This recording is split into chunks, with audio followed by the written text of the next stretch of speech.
الرجیم من ہمزہ ونفخہ ونفثہ بسم اللہ الرحمن الرحیم ما کان محمد ابا احد من رجالکم ولکن رسول اللہ وخاتم النبیین وکان اللہ بکل شیء علیما صدق اللہ العظیم۔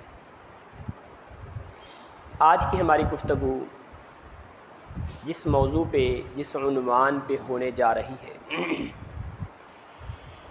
یہ بہت اہم موضوع ہے، حتیٰ کہ اگر میں کہہ دوں کہ ایمان اور کفر کا مسئلہ ہے، اگر ہم اس میں سستی کا شکار ہو گئے تو ایمان سے خارج ہو جائیں گے، اگر ہم اس میں غفلت کا شکار ہو گئے ہو سکتا ہے اللہ نہ کرے کفر کے دائرے میں چلے جائیں۔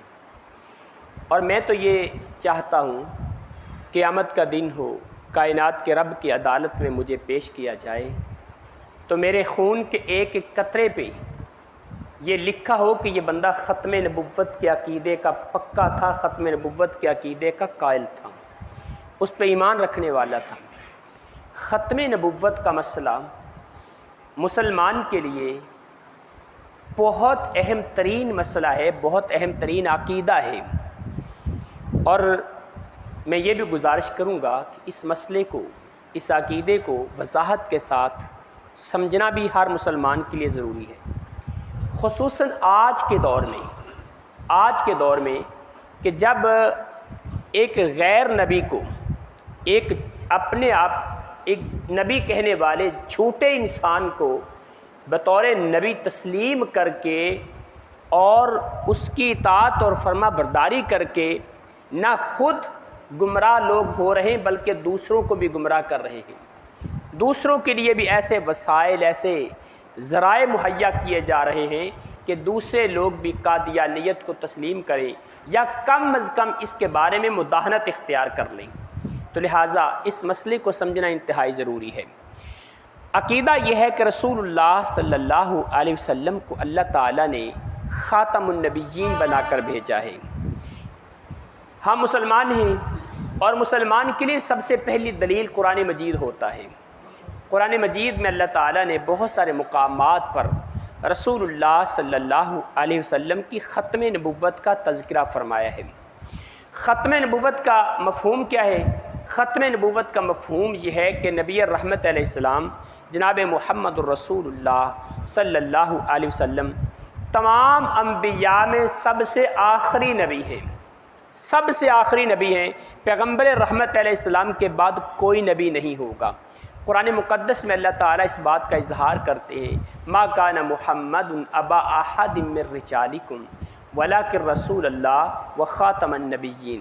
محمد صلی اللہ علیہ وسلم تمہارے مردوں میں سے کسی کے باپ نہیں ہیں، اور یہ بھی مسئلہ اللہ تعالیٰ نے ختم نبوت کے طور پر بیان کیا، حالانکہ پیغمبر رحمت علیہ السلام سے پہلے لوگوں کے اندر یہ رواج، یہ رسم چلتی آ رہی تھی کہ اگر کسی کو اپنا پالک منہ بولا بیٹا بنا لیتے، وہ بالکل حقیقی بیٹے کی طرح ہوتا، اس کا احترام، اس کی شفقت، اس کے ساتھ وراثت کی تقسیم حقیقی بیٹے کی طرح ہوتی تھی۔ اللہ تعالیٰ نے اس مسئلے کو ختم کیا محمد الرسول اللہ صلی اللہ علیہ وسلم کے ذریعے سے، یا اور ثابت کر دیا کہ میں اپنے پیغمبر کے ذریعے اس مسئلے کو توڑ کے رکھ رہا ہوں، کیونکہ میرے نبی کے بعد کوئی اور نبی نہیں آنے والا۔ وخاتم النبیین، آپ سب سے آخری نبی آنے والے ہیں، انبیاء کے بعد میں آنے والے ہیں۔ اب یہاں پہ خاتم کا معنی، خاتم کا غلط معنی کر کے مجھے اور آپ کو دھوکہ دیا جائے کہ خاتم کا معنی ہوتا ہے مہر لگانے والا۔ خاتم کا معنی کیا ہوتا ہے؟ مہر لگانے والا۔ تو خاتم النبیین کا معنی کیا بنا؟ معنی یہ بنا کہ اللہ کے پیغمبر صلی اللہ علیہ وسلم جس کو چاہے آپ نبی بنا سکتے ہیں۔ اب خاتم النبیین کا معنی غلط معنی کیا جا رہا ہے۔ وہ معنی کیا ہے کہ خاتم النبیین کا معنی یہ ہے کہ اللہ کے پیغمبر صلی اللہ علیہ وسلم جس کو چاہے نبی بنا سکتے ہیں۔ اب اگر آپ کسی قادیانی سے بات کریں گے، لاہوری سے، احمدی سے بات کریں گے، یا قادیانیت کے ساتھ تعلق رکھنے والے سے بات کریں گے، اس کو پروموٹ کرنے والے سے بات کریں گے، وہ کیا کہے گا؟ محمد الرسول اللہ صلی اللہ علیہ وسلم خاتم النبیین ہیں، ہم اللہ کے نبی کو خاتم النبیین مانتے ہیں۔ قادیانی بھی ہمارے سامنے کہے گا، لاہوری احمدی بھی ہمارے سامنے کہے گا کہ ہم پیغمبر کائنات علیہ السلام کو خاتم النبیین مانتے ہیں، حالانکہ اندر سے جھوٹا ہوتا ہے، مکار ہوتا ہے، وہ خاتم النبیین کا معنی غلط کر رہا ہوتا ہے۔ معنی کیا کر رہا ہے کہ اللہ کے رسول آرڈر جاری کرتے ہیں نبوت کے، پیغمبر کائنات لیٹر جاری کرتے ہیں نبوت کے، اس پہ اپنی مہر لگاتے ہیں، اور گویا کہ ایک مرزا قادیانی کو اللہ کے رسول نے آرڈر دے دیے، لیٹر جاری کر دیا اپنی مہر لگا کے کہ میرے بعد تو نبی ہوگا۔ حالانکہ خاتم النبیین کا معنی یہ نہیں ہے، خاتم النبیین کا معنی وہ ہم لیں گے جو خود اللہ کے پیغمبر صلی اللہ علیہ وسلم نے کیا ہے۔ نبی رحمت علیہ السلام ایک مقام پر فرماتے ہیں انا خاتم النبیین لا نبی بعدی، میں سب سے آخری نبی ہوں، میرے بعد کوئی نبی نہیں آئے گا۔ اب یہاں پہ ایک اور دھوکہ دیا جاتا ہے، وہ کیا کہتے ہیں؟ دیکھو اللہ کے رسول نے کیا کہا، لا نبی بعدی، یہ جو لا ہے نا، لا نبی بعدی، لا میرے بعد نبی ہوگا، لا میرے بعد نبی ہوگا۔ لفظ لا کا معنی کیا ہے؟ نہیں، اور وہ معنی اس کا کیا کرتے ہیں؟ کہتے ہیں لا کسی بندے کا نام ہے، اور وہ نام کس کا؟ مرزا قادیانی کا، اللہ معاف فرمائے۔ اللہ اکبر۔ تو چلو ٹھیک ہے، اگر اس حدیث پہ تم نے یہ توجیہ نکال لی، ہمارے پاس دوسری حدیث موجود ہے۔ کعبہ کے رب کی قسم، اس عقیدے کے اندر جو بندہ انکار کرے گا ختم نبوت کا، اس کی کمر کو توڑ کے رکھ دیں گے انشاءاللہ اللہ کے فضل و کرم سے۔ دوسری حدیث رسول اللہ صلی اللہ علیہ وسلم کی، آپ فرماتے انا خاتم النبیین لیس نبی بعدی، آپ نے یہاں پہ لیسا کا لفظ استعمال کر دیا، لوگوں میں سب سے آخر میں آنے والا ہوں، میرے بعد کوئی نبی نہیں ہوگا۔ تیسری حدیث اس کے بارے میں رسول اللہ صلی اللہ علیہ وسلم فرماتے ہیں، پیغمبر کائنات نے اس میں کیا الفاظ میں، انا العاقب الذی لا نبی بعدہ، میں عاقب ہوں، سب سے آخر میں آنے والا ہوں، میرے بعد کوئی نبی نہیں آئے گا۔ تو خاتم النبیین کا معنی رسول اللہ صلی اللہ علیہ وسلم نے مختلف مقامات پر بڑے پیارے انداز کے ساتھ اپنے صحابہ کو سمجھا دیا۔ تو قرآن مجید کا پہلا مقام ہے۔ دوسرا مقام قرآن مجید کا، وَإِذَا أَخَذَ اللَّهُ مِيثَاقَ النَّبِيِّينَ لَمَا آتَيْتُكُم مِّن كِتَابٍ وَحِكْمَةٍ ثُمَّ جَاءَكُمْ رَسُولٌ مُّصَدِّقٌ لِّمَا مَعَكُمْ لَتُؤْمِنُنَّ بِهِ وَلَتَنصُرُنَّهُ قَالَ أَقْرَرْتُمْ وَأَخَذْتُمْ عَلَىٰ ذَٰلِكُمْ إِصْرِي۔ اللہ تعالیٰ نے اللہ تعالیٰ نے عالم ارواح کے اندر جب آدم علیہ السلام کو پیدا کیا، تمام روحوں کو پیدا کیا، کائنات کے خالق و مالک نے اپنے سامنے تمام روحوں کو اکٹھا کر کے نا پہلا وعدہ اپنی ربوبیت کا لیا، مجھے رب مانتے ہو، میں تمہارا رب ہوں۔ سب نے وعدہ کیا، میں نے بھی کیا، آپ نے وعدہ کیا۔ پھر اللہ تعالیٰ نے انبیاء کی خاص میٹنگ بلائی، جیسے کسی تنظیم کے کور کمیٹی ہوتی ہے، کسی تنظیم کی شورا کمیٹی ہوتی ہے، کسی تنظیم کی کابینہ کی کمیٹی ہوتی ہے۔ اللہ تعالیٰ نے یہ کور کمیٹی، یہ شورا کے ممبران، یہ اللہ تعالیٰ نے خاص لوگ جو انبیاء تھے جن کو نبوت اور رسالت دینی تھی، اللہ نے ان خاص لوگوں کو بلا کے نا اللہ نے ان سے ایک الگ وعدہ لیا۔ وہ وعدہ کیا تھا؟ فرمایا میرا ایک آخری نبی آئے گا، آخری نبی آئے گا۔ اور آخری نبی کے بارے میں رسول اللہ صلی اللہ علیہ وسلم خود فرماتے ہیں کہ اللہ تعالیٰ نے جب آدم علیہ السلام کی مٹی کو تیار کیا تھا، جناب آدم علیہ السلام آپ کی مٹی، پانی اور مٹی اکٹھا تھا، ابھی آدم علیہ السلام کو اللہ تعالیٰ نے تخلیق نہیں فرمایا تھا، ابھی مٹی گوندی ہوئی تھی۔ اس وقت رب کی کتاب میں، اللہ کے علم میں رب نے مجھے خاتم النبیین لکھ دیا تھا، اس وقت سے لکھا گیا تھا۔ تو رسول اللہ قرآن مجید فرماتا ہے اللہ تعالیٰ نے تمام انبیاء کو اکٹھا کر لیا، تمام انبیاء کو بلا کے نا اللہ ان سے وعدہ لیتے ہیں، میرے نبیوں اگر تمہاری زندگی میں میرا آخری نبی آ جائے تو تمہارا کیا کام ہے؟ لَتُؤْمِنُنَّ بِهِ وَلَتَنصُرُنَّهُ، تم نے میرے آخری نبی پر ایمان لانا ہے، اس کی شریعت کو ماننا ہے، اس کے مددگار بننا ہے، اپنی شریعت کی تبلیغ نہیں کرنی بلکہ میرے آخری نبی کی لائی ہوئی شریعت کی تم نے تبلیغ کرنی ہے۔ اور قرآن مجید کا تیسرا مقام اللہ تعالیٰ فرماتے ہیں قُلْ يَا أَيُّهَا النَّاسُ إِنِّي رَسُولُ اللَّهِ إِلَيْكُمْ جَمِيعًا، میرے نبی اعلان کر دو میں تمہیں تمام لوگوں کے لیے، پوری کائنات کے لیے نبی بنا کے بھیج رہا ہوں، رسول بنا کے بھیج رہا ہوں۔ اور چوتھا مقام قرآن مجید کا وَمَا أَرْسَلْنَاكَ إِلَّا كَافَّةً لِلنَّاسِ بَشِيرًا وَنَذِيرًا، ہم نے آپ کو پوری کائنات کے لیے، قیامت تک کے لوگوں کے لیے ہم نے آپ کو بشیر اور نذیر بنا کر بھیجا ہے، ڈرانے والا اور خوشخبری دینے والا بنا کر بھیجا ہے۔ قرآن مجید کے 5ویں مقام پہ اللہ تعالیٰ فرماتے ہیں جناب عیسیٰ علیہ السلام کی زبان سے، اور دیکھیں جتنے بھی نبی آئے، جتنے بھی رسول آئے، تمام انبیاء نے، تمام رسولوں نے پیغمبر کائنات محمد الرسول اللہ صلی اللہ علیہ وسلم کے آنے کی بشارت دی ہے اپنی امت کو۔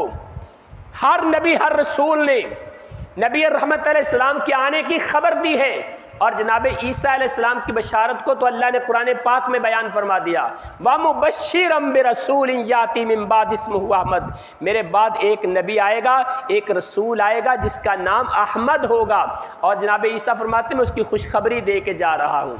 یہ بھی پیغمبر کائنات علیہ السلام کی آپ کے آخری نبی ہونے کی بہت بڑی دلیل ہے۔ اچھا یہ جتنے دلائل ہیں نا، ایک بات ذہن میں بٹھا لیں، ختم نبوت کے جتنے دلائل ہیں اور قادیانیت کے رد میں جتنے دلائل ہیں، یہ سارے کے سارے دلائل ہم اس لیے پیش نہیں کرتے کہ اللہ معاف فرمائے ہمیں نبی کے ختم نبوت ہونے میں، خاتم النبیین ہونے میں کوئی شک ہے؟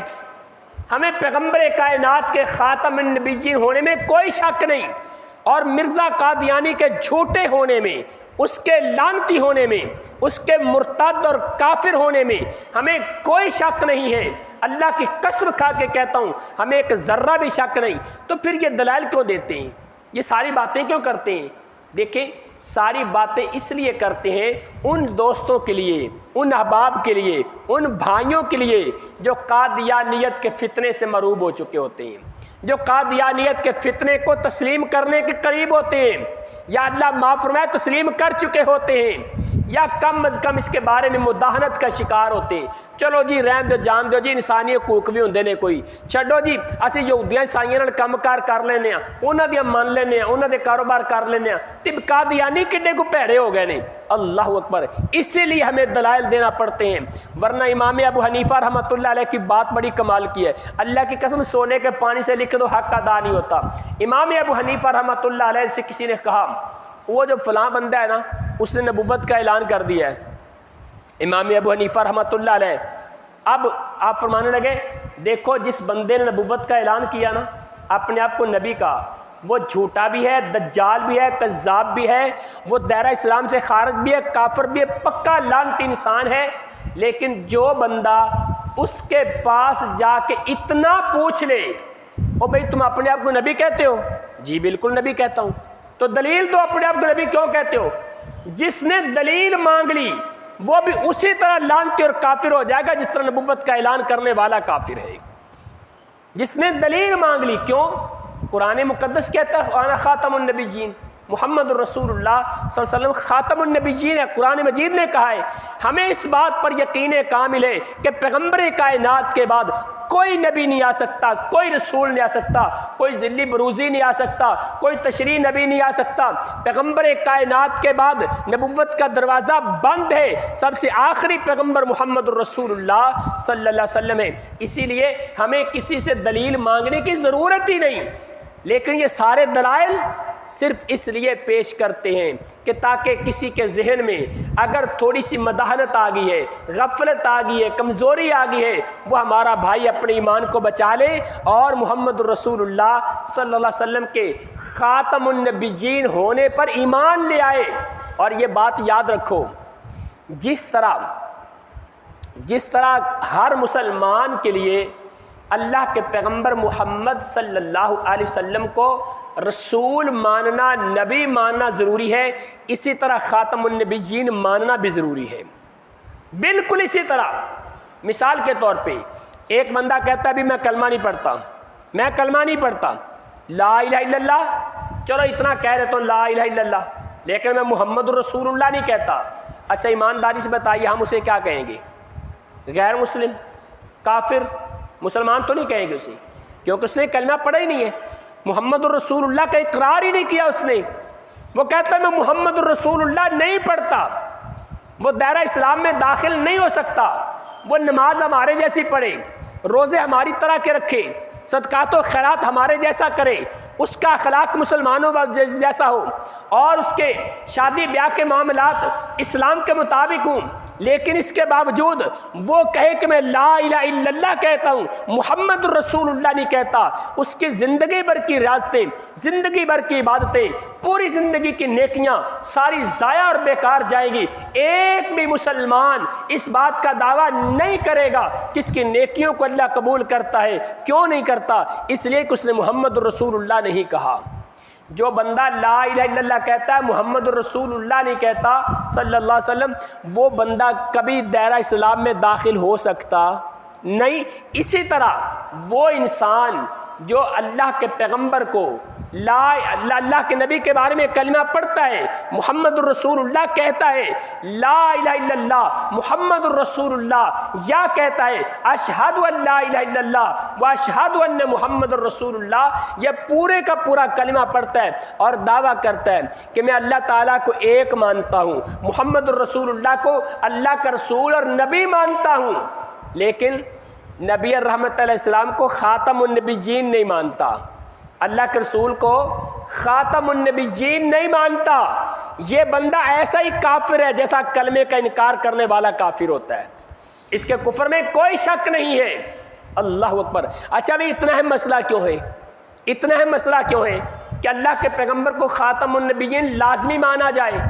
دیکھیں، اگر پیغمبر کائنات کو خاتم النبیین نہ مانا جائے، اس پر ایمان نہ لایا جائے، اس عقیدے کو نہ اپنایا جائے، اس کا مطلب یہ بنتا ہے دین کو جب چاہو تبدیل کر دو۔ یہ دین محمد عربی صلی اللہ علیہ وسلم کا لایا ہوا دین تو ہے، لیکن یہ قیامت تک کے لیے نہیں ہے۔ اس بندے کا یہ عقیدہ ہے جو ختم نبوت کو نہیں مانتا۔ کیوں؟ اللہ کے پیغمبر نماز کا طریقہ دے کے گئے، طریقہ مکمل ہوا یا نہیں؟ روزے کا طریقہ دے کے گئے، مکمل ہوا یا نہیں؟ زکوٰۃ کا نظام دیا، مکمل کر کے گئے، حج کے مسائل دیے، مکمل کر کے گئے، آپ نے عدالت کا نظام دیا، مکمل کر کے گئے، سیاست کا نظام دیا، مکمل کر کے گئے، معاشرت کا نظام دیا، مکمل کر کے گئے، معیشت کا نظام دیا، مکمل کر کے گئے۔ پوری دنیا کے اندر کوئی ایک مسئلہ لے کے آئے، ایک پہلو پہ بات کر کے دیکھیں، پیغمبر کائنات آئے، شریعت لے کے آئے، دین لے کے آئے، رب سے پیغام لے کے آئے اور دنیا کائنات کے ایک ایک مسئلے کو مکمل کر کے گئے۔ اسی لیے آپ خاتم النبیین ہیں۔ الیوم اکملت لکم دینکم، دین تو مکمل ہو چکا ہے۔ اور اگر کوئی بندہ کہے اللہ کے رسول رب کے پیغمبر ہے، رب کے رسول ہے، لیکن خاتم النبیین نہیں ہے، اس کا مطلب یہ ہے کہ وہ انسان جب چاہے دین کو تبدیل کر سکتا ہے، جب چاہے نماز کو بدل دو، جب چاہے جہاد کو بدل دو، جب چاہے روزے کو بدل دو، جب چاہے زکوٰۃ کو بدل دو، جب چاہے حج کو بدل دو، اس کی اپنی مرضی ہے۔ پھر دین تو محمد عربی کا نہ رہا، دین تو اس کی اپنے گھر کی لونڈی ہو گئی، اس کے گھر کی نوکرانی بن گیا۔ وہ جب چاہے دین کو بدلے۔ اگر دین کو محفوظ رکھنا چاہتے ہیں، دین کے ایک ایک مسئلے کو محفوظ رکھنا چاہتے ہیں، تو پھر یہ ماننا پڑے گا کہ پیغمبر کائنات محمد الرسول اللہ صلی اللہ علیہ وسلم خاتم النبیین ہے، آخری نبی ہے۔ اچھا، اس حوالے سے ایک بات اور کرتا ہوں، باقی انشاءاللہ اگلے درس میں۔ ایک بات، قادیانیوں سے میں اتنا ویر کیوں بھئی؟ ہم کیوں کہتے ہیں ان کا بائیکاٹ کرو جی، ان کی کوئی مصنوعات نہیں لو، ان کی مصنوعات کا بھی بائیکاٹ کرو، یہ لانتی بھی ہے کا۔ اچھا، ان کو میں کہتا ہوں کافر نہیں کہنا چاہیے، نہیں، انہیں کافر تو چھوٹی بات ہے نا، ان کو مرتد کہنا چاہیے۔ کیوں؟ کافر اپنے مذہب میں رہ کے، اپنے نظام میں رہ کے زندگی بسر کر سکتا ہے، کافر اپنی مرضی کی زندگی اسلامی ریاست میں گزار سکتا ہے، لیکن مرتد بندہ ایک لمحے کے لیے بھی زندہ رہنے کا حقدار نہیں ہوتا۔ مثال کے طور پہ کافر کون ہوتا ہے؟ کافر وہ جس نے اسلام کو قبول ہی نہیں کیا، کافر وہ جس نے اسلام کو قبول ہی نہیں کیا، وہ اپنی زندگی گزارے جیسے مرضی گزارے، اسلام کے لیے رکاوٹ نہ بنے، مسلمانوں کے لیے پریشانی کا سبب نہ بنے، اس کافر کے خلاف کوئی ایکشن نہیں لیا جائے گا۔ وہ اپنی عبادت کرے، اپنا کاروبار کرے، اپنے معاملات اختیار کرے، اپنے شادی بیاہ کے رسم و رواج کرے، دین اسلام اس کے لیے رکاوٹ نہیں بنے گا، اس کو آزادی دے گا، تم اپنے کام کرو۔ اس وقت تک اپنے کام کر سکتے ہو جب تک تو مسلمانوں کے لیے پریشانی کا سبب نہیں بنتے۔ کافر کو آزادی ہے اپنی زندگی گزارنے کی، لیکن مرتد جو دین اسلام کو قبول کرے پھر چھوڑ دے، اس کلمے کو اپنے گلے سے اتار دے، ایسا مرتد انسان دین اس کے بارے میں فیصلہ یہ کرتا ہے کہ وہ انسان زندہ رہنے کا حقدار نہیں، یا تو اس کو مجبور کیا جائے کلمہ پڑھے، دوبارہ اسلام میں داخل ہو، اگر دوبارہ اسلام میں داخل نہیں ہوتا اس کی فوراً گردن اتار دی جائے۔ قادیانی کافر نہیں، قادیانی مرتد ہے، کفر سے بھی آگے ہے، یہ کافر سے بھی بڑا بدتر کافر ہے۔ اللہ اکبر۔ اسی لیے ہم کہتے ہیں کہ قادیانیوں کے بارے میں کوئی مداحنت نہیں، قادیانیوں کے بارے میں کوئی نرم پہلو نہیں۔ اور دوسری بات، ہم یہودیوں کے بارے میں اپنا رویہ اتنا سخت نہیں رکھتے، عیسائیوں کے بارے میں رویہ اتنا سخت نہیں رکھتے، قادیانیوں کے بارے میں سخت کیوں رکھتے ہیں؟ اس لیے یہودی سچے نبی کے پیروکار ہیں۔ جناب موسیٰ علیہ السلام اللہ کے سچے نبی تھے یا نہیں؟ ہم بھی اس کو نبی مانتے ہیں، ہم بھی رسول مانتے ہیں۔ جتنے نبی بنی اسرائیل کی طرف آئے، رب کائنات نے بھیجے، ان تمام پر ہمارا ایمان ہے، وہ سچے نبی تھے، رب کے بھیجے ہوئے نبی تھے، اور یہودی ان کو اپنا نبی مانتے ہیں۔ عیسائی عیسیٰ علیہ السلام کو اپنا نبی مانتے ہیں، اور عیسیٰ علیہ السلام اللہ کے سچے نبی تھے، اللہ کے سچے رسول تھے، ہم بھی ان کو اللہ کا رسول مانتے ہیں۔ یہودی جس کو نبی مانے ہم بھی اس کو نبی مانے، عیسائی جس کو نبی اور رسول مانے ہم بھی اس کو نبی اور رسول مانے، کیونکہ وہ سچے نبی تھے۔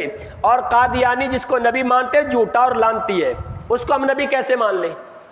اور تیسرے نمبر پہ یہودیوں نے ہمارے نبی کی ختم نبوت پہ ڈاکہ نہیں ڈالا، عیسائیوں نے ختم نبوت کے مسئلے کو نہیں چھیڑا، جبکہ قادیانیوں نے ہمارے پیغمبر کی عظیم ترین صفت، آپ کی شان اور عظمت، ختم نبوت کے مسئلے پہ ڈاکہ ڈالا ہے۔ اس کی وضاحت میں اگلے درس میں کروں گا انشاءاللہ۔